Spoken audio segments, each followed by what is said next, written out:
వరంగల్ తూర్పు నియోజకవర్గంలో పలు అభివృద్ధి పనులకు మంత్రులు పొంగులేటి శ్రీనివాసరెడ్డి, కొండా సురేఖ, సీతక్క శంకుస్థాపన చేశారు.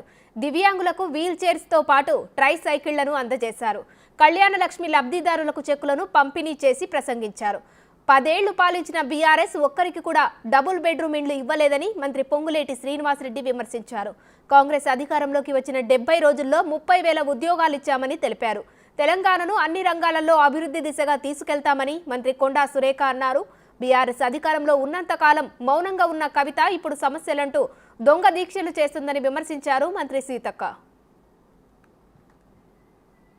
నిన్నగాక మొన్న మరి కవితమ్మ అంటారు, పాప ఆమె బాగా ఆశపడ్డది ఈసారి గవర్నమెంట్ వస్తుంది, మా అయ్య కుర్చీ నుంచి దిగిపోతే నేనే కూర్చుంటా అని.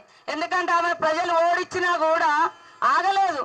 6 నెలల్లో మళ్ళీ ఎమ్మెల్సీ పదవి తీసుకొని వచ్చి పాప ఎంతో మంది మరి రాజకీయ పదవులు లేకున్నా పిల్లలు ఫెయిల్ అయితే మరి సప్లిమెంటరీకో యాన్యువల్కో ఎదురు చూస్తారు. కానీ అట్లా లేకుండా ఆమె మేనేజ్మెంట్ కోటాలో తండ్రి నుంచి తెచ్చుకొని ఈరోజు నిరుద్యోగ మహిళలకు, నిరుద్యోగ యువతకు వేలాది ఉద్యోగాలు ఇస్తా అంటే మరి జీవో నెంబర్ 3 ద్వారా మహిళలకు అన్యాయం చేస్తారని దొంగ దీక్షలు చేస్తారు.